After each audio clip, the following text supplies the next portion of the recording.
Olá, bem-vindos à Igreja no Mundo, o programa da Fundação AIS, ajuda à Igreja que sofre, aqui na sua televisão. Eu sou o Paulo Aio e é sempre um privilégio saber que posso contar com a sua companhia aí desse lado durante os próximos 50 minutos. Comigo está a Catarina Martins de Betancourt, a diretora da Fundação AIS em Portugal, que nos vai comentar os principais temas que estão a marcar a atualidade. Olá, Catarina. Olá, Paulo, e olá também a todos os nossos telespectadores. Os ataques do terrorismo jihadista têm estado, desde 2017, a provocar mortes, destruições e deslocados internos. Há miséria e muito sofrimento. Aprendi da Sílvia Duarte que, para ajudar o outro ser humano em sofrimento, só precisamos ter um coração grande. Dom António Juliaço, o Bispo de Pemba, está a falar de Moçambique, dos ataques terroristas que têm acontecido no norte de Moçambique desde 2017, ataques da responsabilidade de grupos jihadistas que estão ligados ao Daesh, o Estado Islâmico. E está a falar disto a propósito de Sílvia Duarte, de mais uma ação de solidariedade que esta mulher portuguesa, cabeleireira de profissão, decidiu fazer. Ela, que já se aventurou até numa dura prova de atletismo para chamar a atenção dos portugueses para o drama humanitário que há em Cabo Delgado e para o trabalho também e missão da Fundação AIS de apoio aos cristãos perseguidos no mundo, desta vez decidiu abrir as portas do seu salão, do seu cabeleireiro, durante todo um dia, oferecendo o seu trabalho de novo para Cabo Delgado e para a Fundação AIS. E o Bispo de Pemba não ficou indiferente a isto e enviou-nos uma comovente mensagem, Catarina, em que ele agradece este gesto, esta atitude solidária da Sílvia Duarte. É isso mesmo, Paulo. De facto foi uma mensagem comovente, não é? Que o Bispo Dom Juliaço, o Bispo de Pemba, nos enviou e onde salienta de facto a grandeza deste gesto da Sílvia Duarte, que uma vez mais então tomou esta decisão de realizar uma ação solidária para com Cabo Delgado, para com Moçambique, e em que voltou então a envolver a Fundação AIS. Portanto, a Sílvia Duarte decidiu que tudo o que conseguisse reunir com esta sua nova ação, com esta nova iniciativa, seria então para entregar à Fundação AIS, para que depois nós, Fundação AIS, pudéssemos então entregar então a Cabo Delgado, para Pemba, para a Diocese de Pemba, que no terreno, Paulo, como nós sabemos e como os nossos telespectadores também sabem, a Diocese de Pemba tem feito este trabalho extraordinário, não é, de distribuir ajuda a todos aqueles que estão a precisar de mais apoio. Exatamente. Já iremos saber o que ela conseguiu angariar, como é que correu esta iniciativa, que decorreu a 13 de maio no Estoril, e já iremos também escutar toda a mensagem, a comovente mensagem de Dom António Juliaço. Mas para já vamos até Fátima e vamos precisamente focar-nos nesse dia 13 de maio. Porquê? Porque em pleno santuário e no meio de milhares de peregrinos que se encontravam no altar do mundo, um padre rezou por uma pessoa em especial, uma pessoa que fazia anos no dia seguinte. Pode parecer estranho, assim, de certa forma nós estamos aqui a destacar isso quando milhares de pessoas estavam também em oração em Fátima, mas importa mesmo contar esta história. O padre chama-se Simon Ayugo e até já falámos dele aqui no nosso programa, e a pessoa por quem ele estava a rezar chama-se Lea Sharibu e é uma jovem mulher nigeriana, e é dela que precisamos de falar, porque Lea Sharibu fez 22 anos a 14 de maio, é cristã e está em cativeiro. E é, Catarina, uma verdadeira heroína. Sem dúvida, Paulo, uma verdadeira heroína. Portanto, a Lea Sharibu tinha apenas 14 anos quando foi raptada, ou seja, era praticamente uma criança, uma jovem criança, quando foi então levada à força pelos terroristas do Boko Haram, que invadiram a sua escola em Dapchi, na Nigéria. Ela foi raptada então, Paulo, em fevereiro de 2018, 3 meses depois, as suas colegas, portanto, faria o seu primeiro aniversário em cativeiro, não é? E o tempo foi passando, Paulo, e ela fez agora então no passado dia 14 de maio, ela fez então 22 anos. Exatamente, 22 anos, ou seja, ela está em cativeiro às mãos de terroristas há 7 anos e uns meses. Mas por que razão estamos a destacar agora esta história? Infelizmente há quase todos os dias o rapto de pessoas na Nigéria, como tantas vezes temos denunciado aqui no nosso programa. Então, o que é que este rapto em si tem de tão especial? Catarina, conte-nos então esta história. Bom, Paulo, esta é sem dúvida uma história especial e nós já falámos aqui dela, mas é sempre bom nós repetirmos porque é de facto uma mulher extraordinária, uma jovem extraordinária. Portanto, esta jovem é cristã, como já dissemos, e ela recusou renunciar à fé depois de ter sido raptada. Portanto, a Leah Sharibu foi raptada a 21 de fevereiro de 2018, juntamente com mais cerca de uma centena de colegas da mesma escola, todas elas meninas. Portanto, era uma escola feminina, apenas feminina. Exatamente, Paulo, sim, todas elas eram meninas, portanto era uma escola só de meninas, e elas foram então levadas para um acampamento, um dos muitos acampamentos que o Boko Haram tem nesta região da Nigéria, e que ao fim de pouco tempo, Paulo, este grupo terrorista, algumas semanas depois apenas, portanto este grupo terrorista libertou todas as colegas da Leah Sharibu, exceto a Leah. E porquê? Porque ela se recusou a converter ao Islão, se recusou a renunciar à sua fé e por isso recusou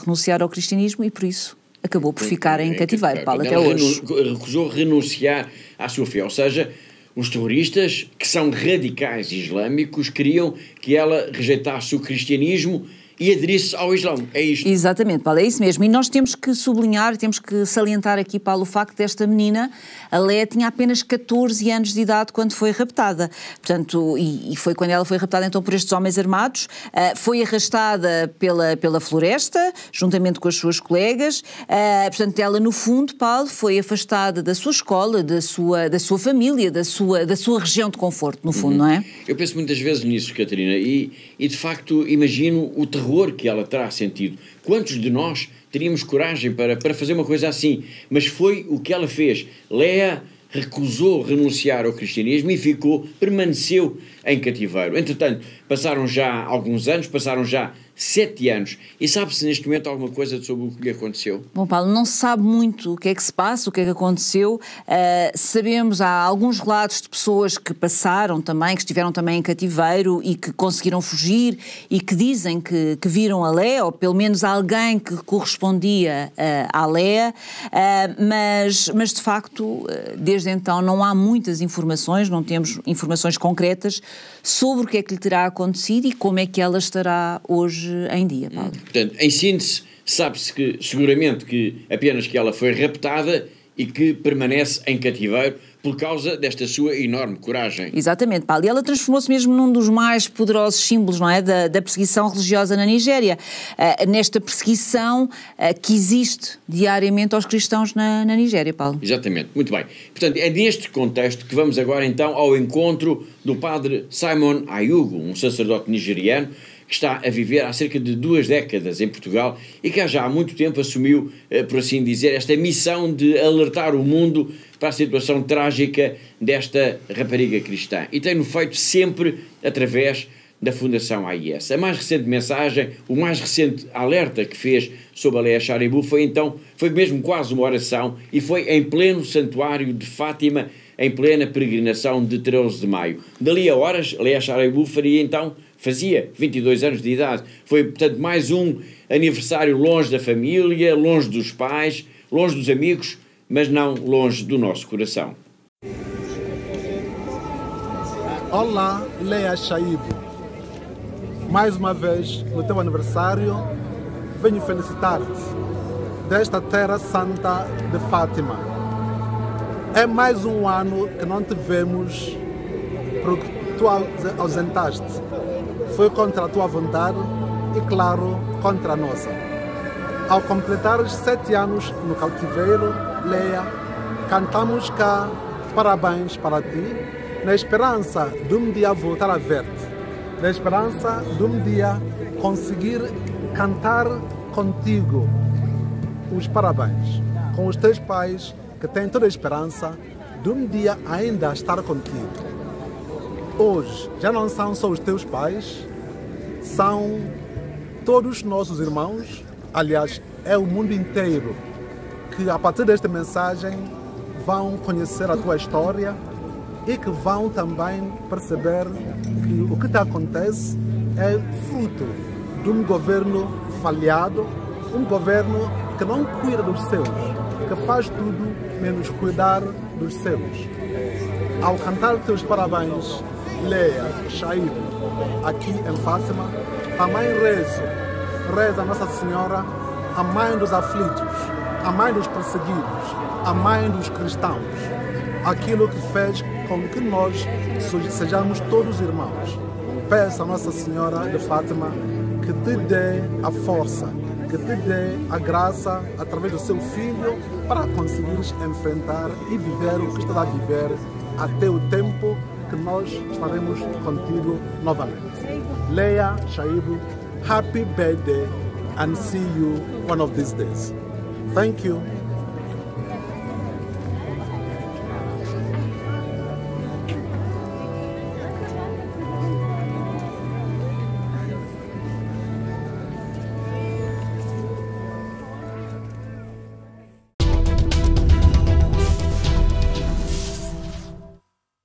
Foi o padre Simon Ayugo, nigeriano, numa mensagem que é quase uma oração também para Leah Sharibu, que fez anos no dia 14 de maio. O padre Simon gravou esta mensagem que enviou para o nosso programa em pleno Santuário de Fátima, em plena celebração do 13 de maio, que corresponde normalmente a uma das maiores peregrinações ao altar do mundo. E já que estamos a falar em Fátima, importa lembrar que a Fundação AIS, a obra, a missão da AIS, foi consagrada a Nossa Senhora de Fátima, e a ligação é tão profunda que, por vezes, uma das imagens peregrinas da Virgem passa mesmo pela sede central da AIS em Königstein, na Alemanha.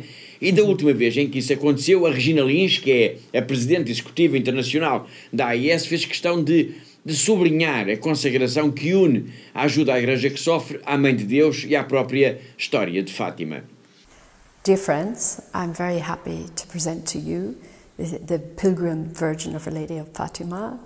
The statue was blessed by Pope Paul VI on the 13th of May 1967 to mark the 50th anniversary of the apparitions of Fatima. And of course, you know, the origins of SCN are very closely linked to the apparitions and to the grace of Fatima. When Our Lady, through the apparitions, she wanted to show the Church the way to triumph through love over the evil in the world. So through prayers, through sacrifices, through consecration to her Immaculate Heart. We have done that consecration ourselves for the whole organisation, for everybody connected in some way to ASCN. So our benefactors, our project partners, our staff, our volunteers, everybody who works for this. She's our patron. She's the patroness of ASCN, and we count on her blessings and her intercession to God to help all those people that we want to help through our support, through the projects, but also to help all our benefactors, to watch over us and protect us. So it's a real privilege for us to have her here today, and we should always pray to her intercession for us. Thank you.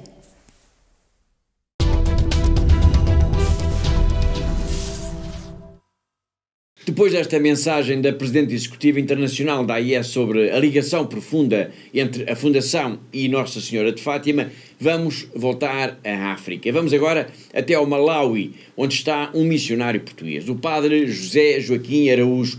Ele é comboniano e enviou uma mensagem para a Fundação AIS a contar um pouco o que faz por ali. Bom, em linhas gerais, Catarina, quem é este sacerdote?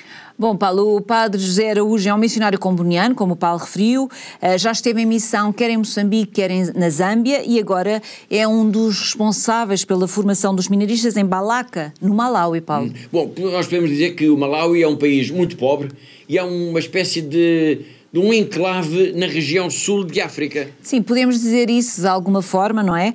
Portanto, o Malawi é de facto um país que está situado no sudoeste de África, portanto num enclave, para usar exatamente a sua expressão, Paulo. Portanto, está entre Moçambique, Zâmbia, Tanzânia e é também, como o Paulo disse, de facto um dos países mais pobres do mundo, Paulo. Bom, já vamos escutar a mensagem que o Padre José Araújo nos enviou, mas antes disso importa salientar que no Malawi é possível encontrar, e isto em diversas dioceses, a presença solidária da Fundação AIS. Sem dúvida, Paulo, e de facto em muitos casos esta ajuda que a Fundação AIS envia para vários pontos do mundo tem sido canalizada, de facto, para a sobrevivência dos sacerdotes, mas neste caso também, no caso concreto de Malawi, tem sido utilizado, por exemplo, para a construção de capelas de igrejas, mas também, por exemplo, o apoio à formação dos catequistas locais, Paulo. Exatamente. Bom, eu estive a investigar alguns dos projetos da AIS no Malawi e descobri um caso interessante. Na paróquia de Benga, que pertence à diocese de Lilongwe, situada na zona este do país, relativamente perto do lago Malawi, eu foquei, digamos assim, esta paróquia, esta diocese, porque trata-se aqui de uma paróquia muito particular. Sim, é uma paróquia relativamente nova, podemos dizer assim, Paulo. Ela existe apenas desde 2013 e está situada, de facto, numa das regiões mais pobres do Malawi. Mas apesar disso, apesar de ser de uma região mais pobre, a verdade é que tem tido um enorme desenvolvimento e uma enorme atividade pastoral. Por exemplo, Paulo, no espaço de 10 anos, e apenas em 10 anos, realizaram-se pelo menos cerca de 6.000 batismos. E isto é mais relevante ainda se tivermos em consideração, Paulo, que apenas 20% dos habitantes são católicos. E por isso, este 20% das pessoas que vivem naquelas aldeias, naquelas vilas mais próximas desta capela, que pertencem, de facto, à paróquia de Bemba, então professam a fé católica. Portanto, só 20% e a restante população, Paulo, é uma população que é maioritariamente ou muçulmana ou protestante. Muito bem. Bom, esta paróquia estende-se, e esse foi de facto um dos aspectos que mais me chamou a atenção, estende-se por um vasto território formado por várias aldeias, às vezes mesmo muito afastadas umas das outras, como aliás acontece com frequência em África, pelo que foram construídas também pequenas capelas em alguns desses lugares para que as pessoas se pudessem reunir em oração. Exatamente, Paulo. E num desses lugares nasceu, entretanto, então uma capela que foi construída ou que foi apoiada em resposta a um pedido que foi expresso pelo bispo de Lilongwe.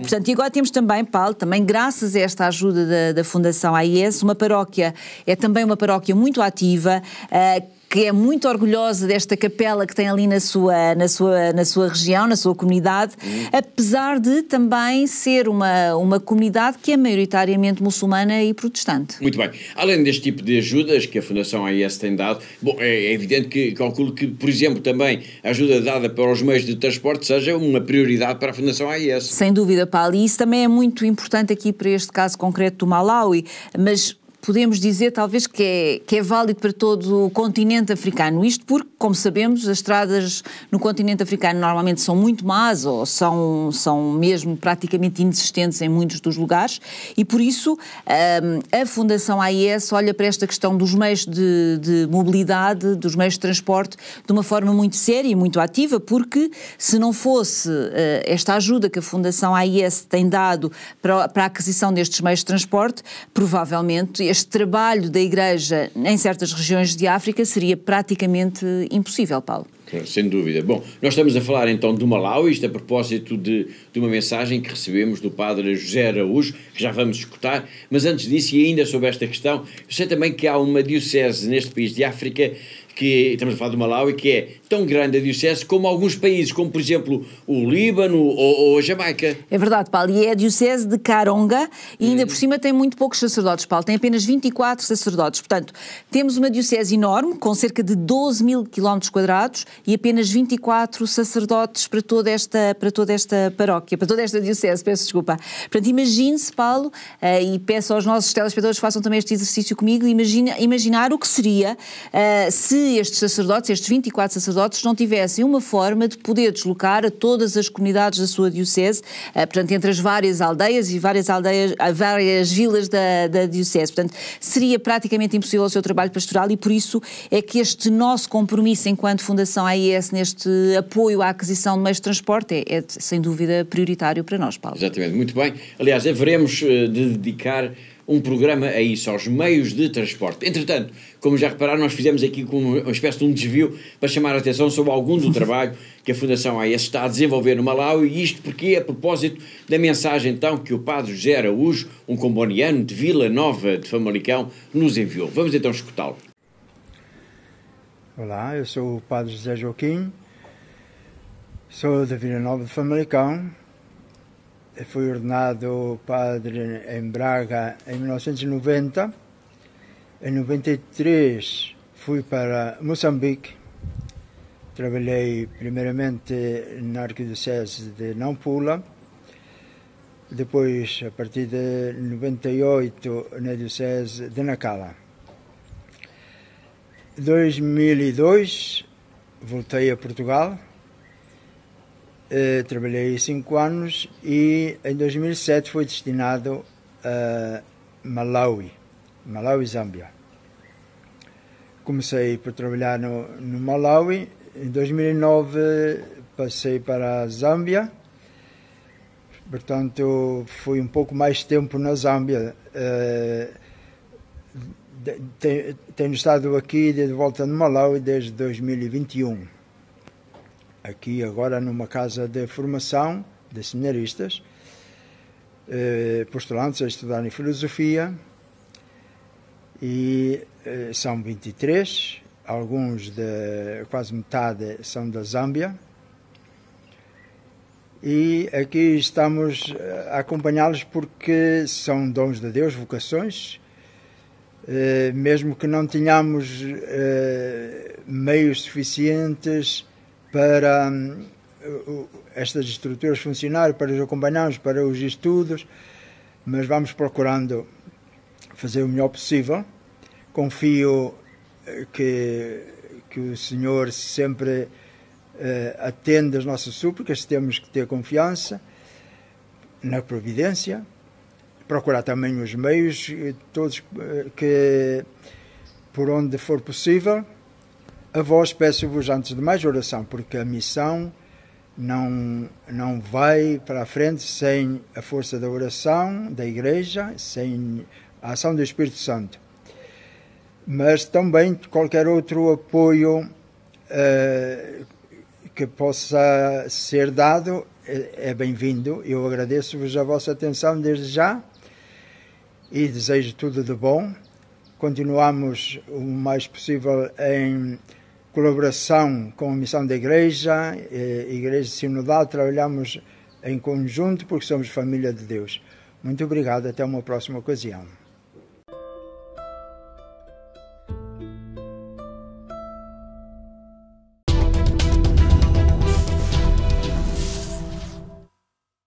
Agora vamos até a Albânia, porque temos também uma história muito interessante para contar. O bispo de Sape, diocese que fica situada no norte da Albânia, descobriu a sua vocação religiosa no exemplo de um padre que passou 28 anos na prisão, quando a Albânia era um país comunista. Foram tempos muito duros, em que a fé só sobreviveu clandestinamente em segredo. O próprio batismo de Dom Simon Cooley foi, Catarina, um exemplo disso. É verdade, Paulo, e este bispo esteve recentemente na nossa sede internacional, na AIS, na Alemanha, e contou-nos então a sua história e disse-nos então que o seu batismo, como o de quase todos os outros cristãos, se tivesse sido descoberto, poderia significar a prisão não só de toda a sua família, que poderia parar de facto à prisão, Paulo. Bom, um batismo que foi uma decisão tomada, digamos assim, pelos avós de Dom Simon Cooley, que foi realizada por uma religiosa. É verdade, Paulo. E o bispo contou-nos então que foi batizado, tinha apenas algumas semanas de vida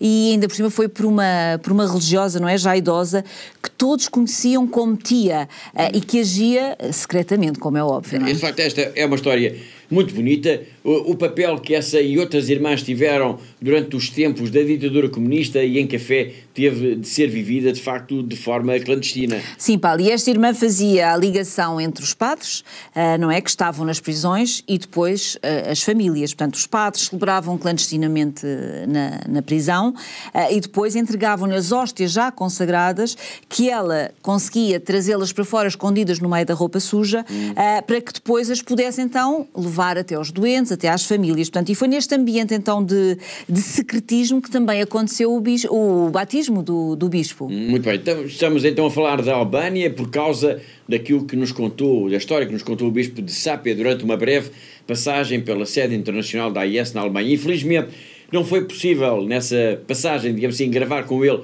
nenhuma entrevista, foi mesmo uma curta visita, mas ele teve tempo, no entanto, para nos contar algumas das coisas de que se recorda ainda desse tempo da ditadura comunista. A fé era de facto vivida mesmo de forma muito, muito clandestina. Sim, mas de uma forma muito intensa, Paulo, clandestinamente, mas de uma forma muito intensa. E os mais velhos, os avós, por exemplo, eles desempenharam de facto uma função extraordinária e muito importante, porque foram eles que mantiveram viva a fé. Portanto, foram eles que a foram ensinando às gerações mais novas as orações, como por exemplo o Pai Nosso, o Sinal da Cruz, a Ave Maria. Pronto, foram eles que no fim conseguiram que com tudo isto, com esta fórmula clandestina de passarem a fé, permitiram então que a fé cristã não desaparecesse completamente neste país, mas, Paulo, temos que ter consciência que tudo era feito de uma forma extremamente clandestina e em segredo absoluto, claro. Ou seja, as próprias crianças na rua, na escola, as crianças nem sequer podiam fazer, por exemplo, o sinal da cruz. Não, é evidente, Paulo, porque se alguém visse elas a fazerem esse sinal da cruz, isso seria uma denúncia e era uma denúncia do que é que se passava lá em casa, não é? E portanto, e que se percebia que estas crianças em casa rezavam. Portanto, o regime de facto era feroz, mas as famílias, apesar de toda a repressão que existiam, continuaram sempre a rezar. E o bispo contou-nos, por exemplo, que em sua casa rezavam-se todos os dias o Pai Nosso, antes das refeições, e diz que se lembra que o avô fazia o sinal da cruz sempre voltado para uma parede da sala, uma parede vazia da sala, e que ele nunca entendeu porquê, só mais tarde depois é que percebeu, quando o regime caiu, e que o avô lhe explicou então que tinha embutido por trás da parede um crucifixo, não é? Portanto, não estava visível a ninguém, mas estava lá.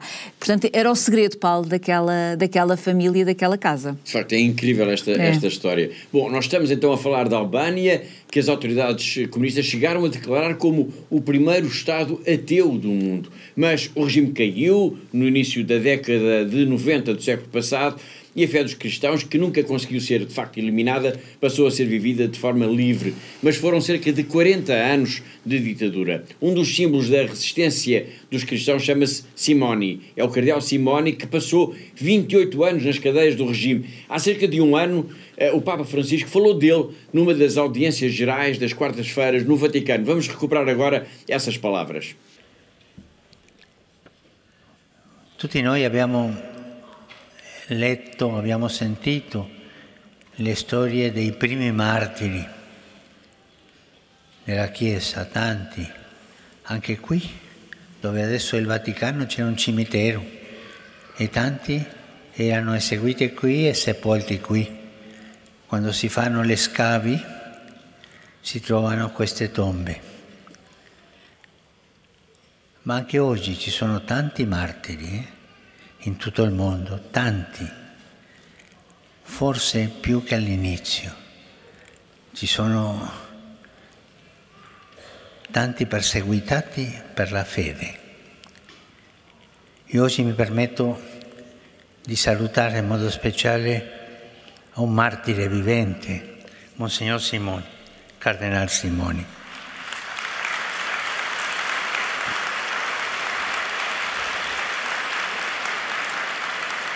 Lui, da prete e vescovo, ha vissuto 28 anni in carcere, il carcere comunista dell'Albania, che era la persecuzione forse più crudeli, e continua a dare testimonianza. E come lui tanti. Adesso ha 95 anni. E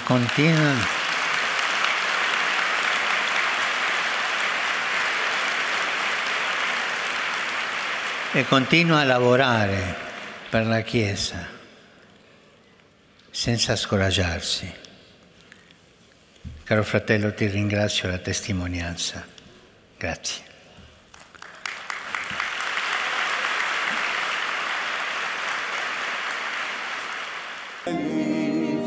Sanctificetur nomen tuum, adveniat regnum tuum, fiat voluntas tua.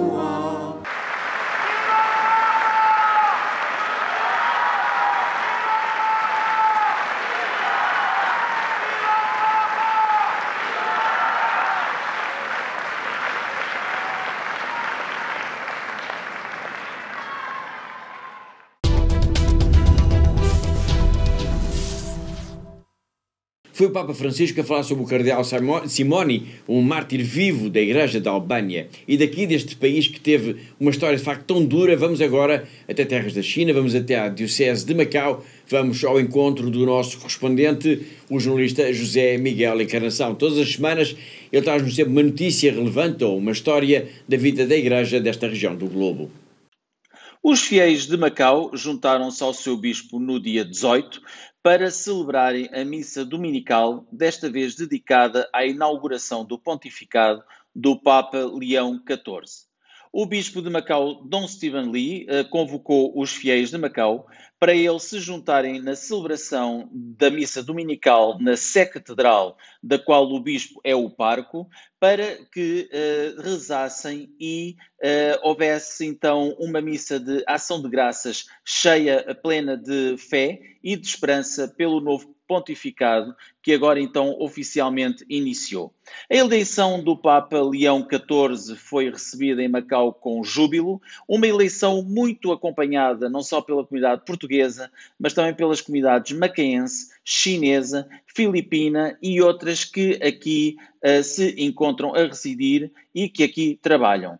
Leão XIV é um Papa que começa o seu pontificado a falar principalmente para os fiéis, a dar uma esperança nova a todos os fiéis depois da morte do querido Papa Francisco, quando neste ano também se celebra o Ano Santo, o Jubileu da Esperança, e assim também esta eleição é vista como uma nova era da Igreja Católica.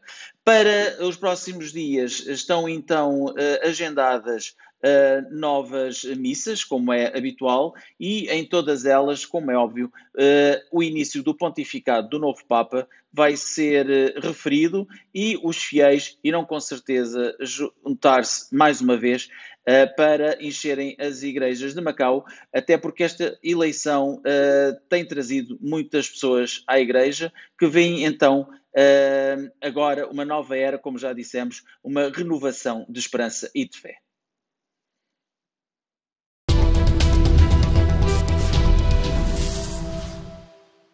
Foi José Miguel Encarnação, o nosso correspondente em Macau, na China, e assim chegamos ao fim da primeira parte do nosso programa. Na segunda parte vamos então escutar o Bispo de Pemba, que enviou para o nosso programa uma mensagem de agradecimento pelo gesto solidário da Sílvia Duarte, a cabeleireira que abriu o seu salão no Estoril para angariar ajuda para Cabo Delgado.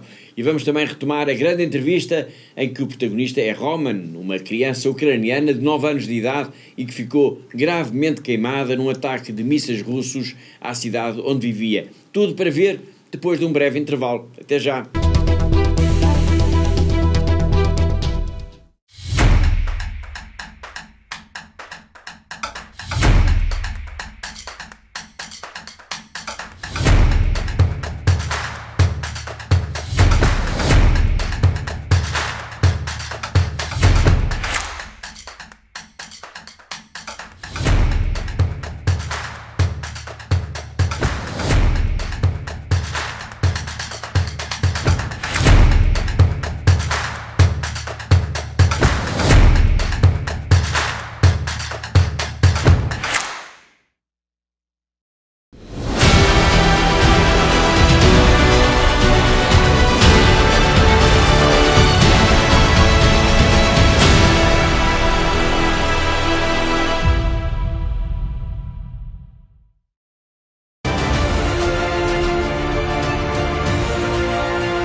Nous leur disons merci pour ce qu'ils font déjà et nous pensons qu'ils vont continuer à nous soutenir, à soutenir nos séminaires pour la plus grande gloire de Dieu. La vocation est un mystère, la vocation vient de Dieu, c'est un projet de Dieu.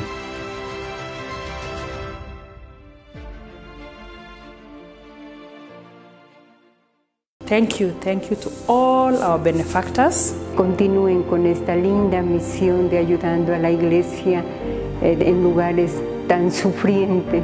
Щиро дякую всім вам, що ви є на хресній дорозі, допомагаєте нам нести наш хрест. We are trying to be Jesus. Through your help and support, we are able to bring the gospel to the people. Thank you so much. May God bless you. You are giving us hope and you are putting a smile in our faces. Thank you so much.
Giving us hope and you are putting a smile in our faces.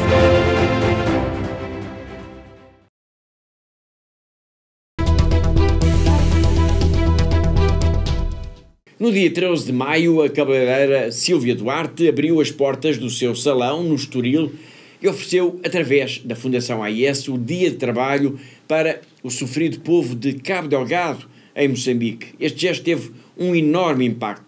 Sílvia recolheu cerca de 3.000 euros. É de facto incrível. E o Bispo de Pemba, sabendo deste gesto solidário, enviou uma comovente mensagem de agradecimento em que diz que, para ajudar, não precisamos de ser muito ricos, mas sim de abrir o nosso coração. Foi ele que escutámos, ele, o Bispo, que escutámos logo no arranque do programa.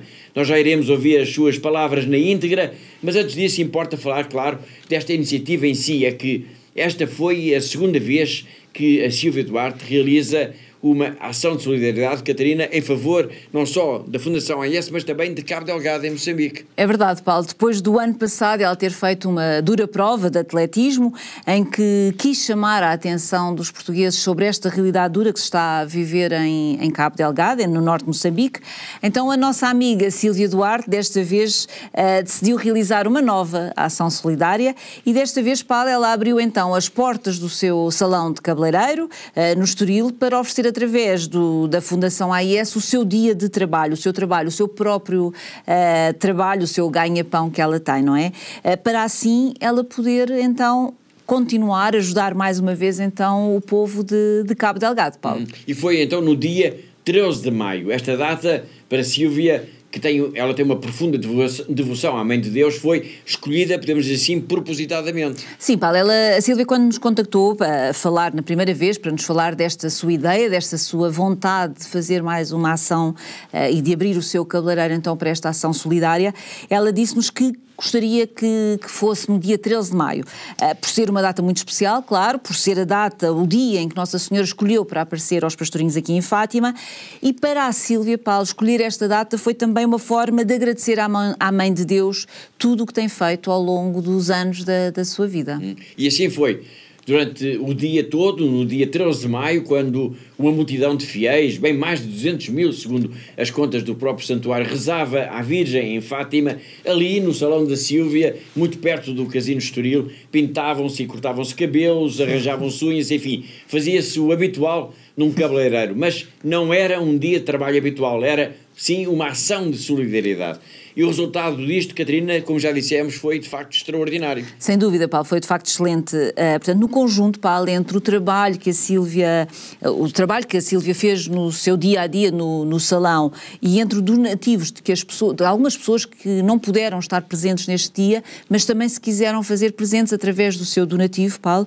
Então, o que é que aconteceu? Este gesto solidário da Sílvia Duarte acabou por render a aproximadamente cerca de 3 mil euros, Paulo. É extraordinário. Mas o mais importante ainda é o gesto em si. Exatamente, Paulo. Só o facto da Sílvia ter aberto as portas do seu cabeleireiro, ter falado com as suas clientes habituais, ter falado sobre este drama que se vive em Cabo Delgado, já de si é de facto extraordinário, Paulo, porque aqui de facto o que mais interessa não é o valor que se consegue angariar, mas sim este gesto solidário, este chamar a atenção para este problema.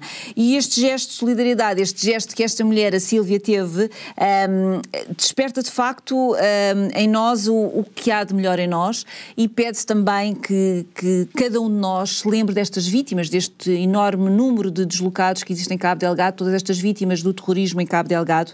E para nós, Paulo, mais uma vez foi muito importante termos a Sílvia também uma vez mais connosco, para nos ajudar também, no fundo, a juntar-se a nós este trabalho diário que nós temos de ajudar a minorar o sofrimento das pessoas, neste caso em Cabo Delgado, e por isso foi muito importante também para nós sabermos que há mais alguém que quer ajudar então todas estas pessoas em Cabo Delgado, neste caso, que são vítimas destes grupos armados, neste caso do Daesh, que é um grupo que está ligado ao grupo jihadista Estado Islâmico, Paulo. Exatamente. E nas últimas semanas, nos últimos dias, tem havido novos ataques, e até já não só em Cabo Delgado, mas também na província de Niassa, igualmente no norte de Moçambique, sinal de que estes grupos armados estão a ampliar até as suas ações de terror. Bom, o gesto de Sílvia Duarte teve o condão não só de levar ajuda concreta a estas populações através da Fundação AES, como disse a Catarina, chamar a atenção do mundo para este drama humanitário que se vive em Moçambique.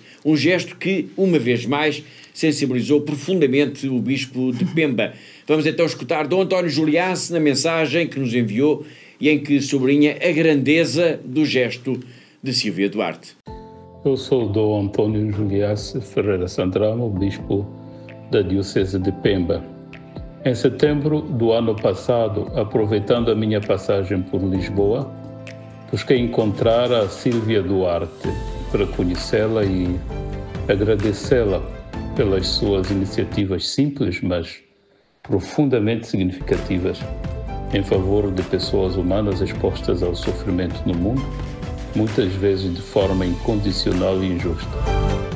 Eu fui agradecê-la porque o povo de Cabo Delgado, onde está a Diocese de Pemba que eu sirvo, também se tem beneficiado dos resultados das suas iniciativas.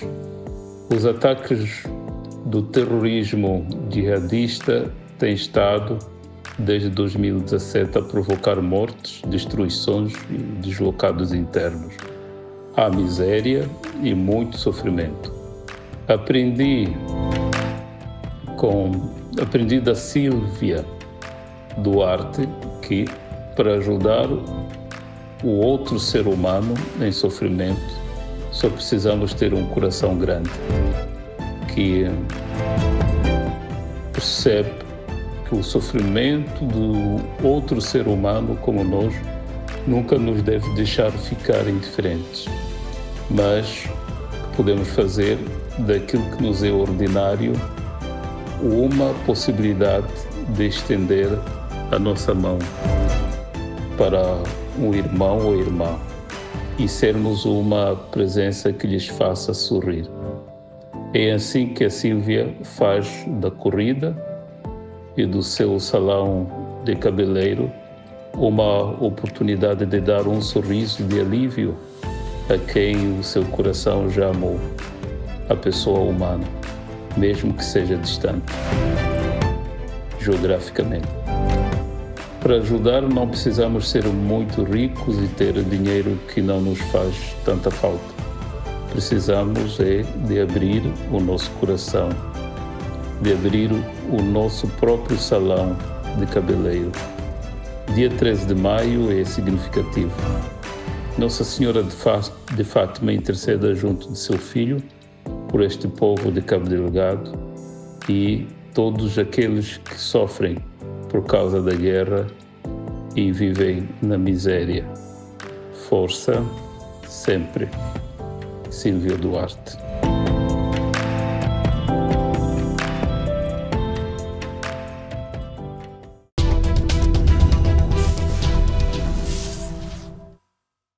Foi Dom Juliaço, o bispo de Pemba, com palavras de enorme apreço para com Silvia Duarte, que abriu então as portas do seu cabeleireiro e ofereceu um dia de trabalho para minorar o sofrimento dos deslocados, das vítimas do terrorismo em Cabo Delgado.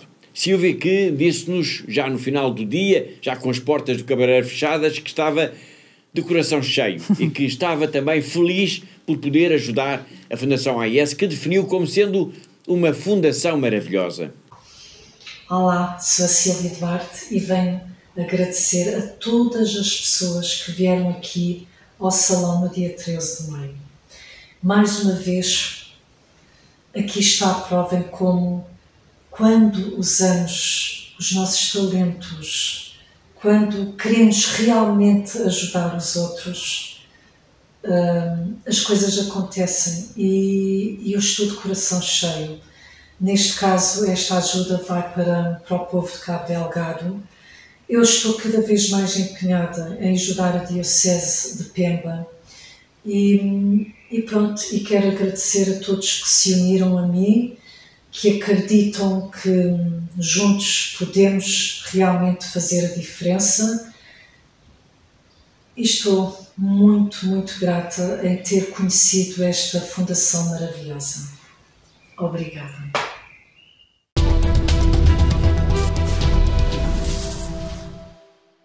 Foi a Silvia Duarte a agradecer a participação de todos os que colaboraram com ela nesta fantástica iniciativa de apoio à Fundação AIS para com as vítimas do terrorismo em Cabo Delgado, em Moçambique. E agora vamos até Fátima, porque no sábado, dia 17, houve a apresentação de um festival, o Cinefé, o Festival Internacional de Cinema de Temática Cristã, e que pretende acabar com o preconceito de que os filmes e os documentários e toda a produção nesta área se destina apenas a pessoas crentes. Isso não é verdade, e o festival, que deverá ter a primeira edição em setembro do próximo ano, vai procurar quebrar com este preconceito. Érico Jesus é um dos responsáveis do Cinefé e vai-nos explicar já de seguida que o festival nasceu de uma inquietação. Olá, eu sou o Érico Jesus, sou um dos fundadores do festival Cinefé.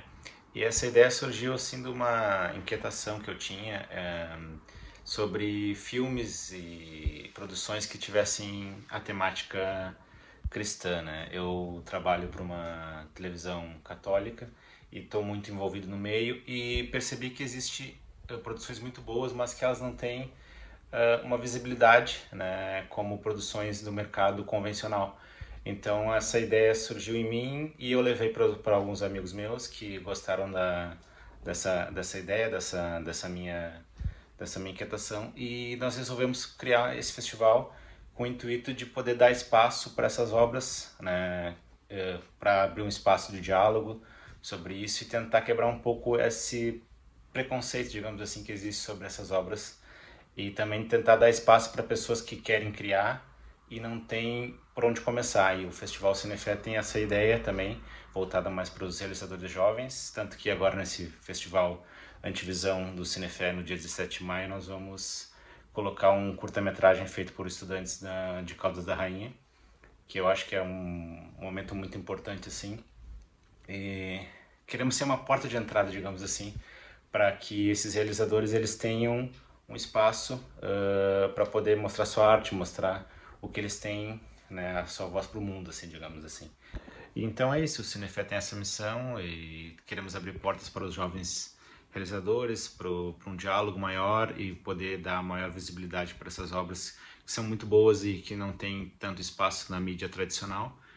E esperamos que o Cinefé possa ter muito sucesso.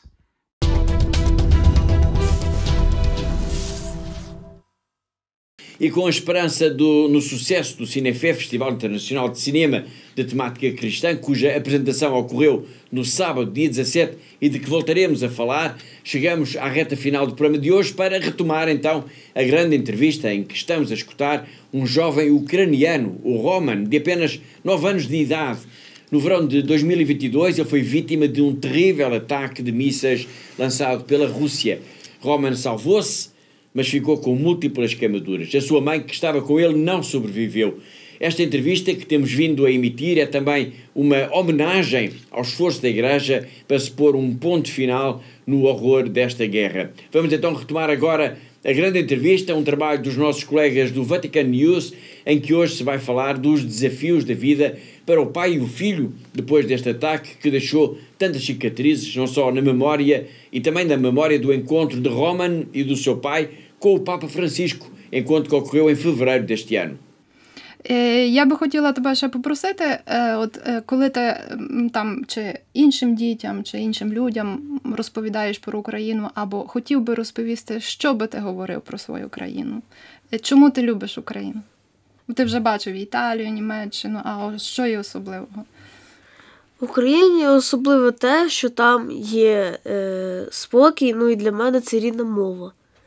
Тобто в інших країнах я маю якусь мову вивчати і тоді не говорити. І мені якось неспокійно, тому що мені треба це вивчити, треба правильно говорити, а в Україні можу спокійно, вільно говорити своєю мовою. Я вам хотіла би задати кілька запитань. Насамперед дякую, що ви прийшли до нас, привели Романа. І Роман каже, що ви його герой. Звідки ви черпаєте силу, натхнення? Мені здається, що ми швидше всього одне в одного черпаємо сили. Бо прикладом для мене є Роман. Те, як він бореться, те, як він планує, те, як він зцілює своєю такою енергетикою. Це дуже важливо для мене. І, напевно, така для мене навіть мета, така місія є якраз його заряджати також цією енергетикою.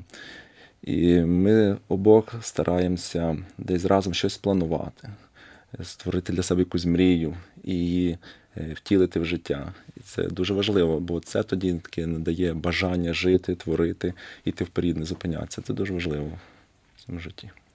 Роман, що є твоєю мрією? Моєю мрією, це вже на майбутнє.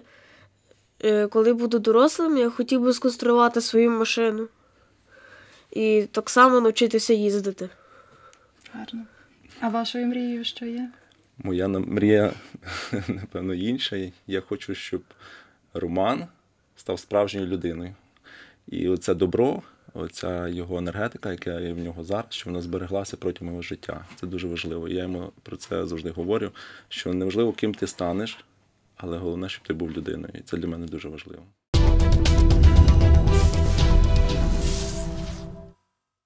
Foi Roman, a criança ucraniana vítima da guerra. Nesta grande entrevista entrou também o pai de Roman. Para a semana nós voltaremos ao encontro deles para o final deste trabalho do Vatican News. Bom, antes das despedidas é preciso recordar uma vez mais que estamos todos envolvidos nesta fase de preenchimento e de entrega das declarações do IRS e que este ano é possível fazer a consignação de 1% do IRS e que podemos e devemos fazê-lo para a Fundação AIS, para que a Fundação AIS tenha mais meios para ajudar mais cristãos perseguidos no mundo. E hoje falámos em Moçambique, falámos agora da Ucrânia, da Albânia, de Malawi, tudo isto países onde as necessidades da Igreja são imensas e onde esta ajuda que se poderá receber através da consignação do IRS pode, Catarina, fazer toda a diferença. Sem dúvida, Paulo, e de facto esta ajuda será sempre significativa, independentemente do país que formos ajudar, a comunidade que formos ajudar.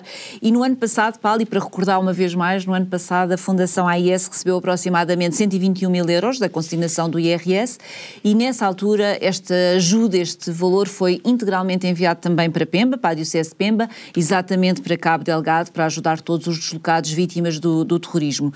E o meu desafio, Paulo, e que deixo aqui uma vez mais aos nossos telespectadores, é que uma vez mais este ano façam a consignação do seu IRS para a Fundação AIS, porque é uma forma muito fácil de ajudar, é totalmente gratuita e podemos efetivamente fazer a diferença na vida de muitas pessoas, como estas que falámos hoje aqui ao longo do nosso programa, Paulo. Sem dúvida alguma. Bom, vamos então escutar agora uma pequena peça que elaborámos para si sobre isto, sobre a importância de se ajudar cristãos perseguidos também quando preenchemos a declaração de IRS. 505-152-304. A sua declaração de IRS salva vidas. Vidas de cristãos perseguidos, homens, mulheres e crianças traumatizados pela guerra, pela brutalidade do terrorismo. Com a sua ajuda, no ano passado a Fundação AIS apoiou muitos dos deslocados de Cabo Delgado em Moçambique. Este ano, ao doar 1% do seu IRS, permite que a Fundação AIS duplique a sua ajuda. Onde há sofrimento e dor, também há sempre o consolo e a esperança de um padre, de uma irmã, de um catequista. Quando preencher a sua declaração, assine de cruz 505-152-304. 505-152-304. Lembre-se dos que sofrem. O mundo ignora-os. A Igreja acolhe-os. Ajuda a aliviar a cruz dos cristãos perseguidos.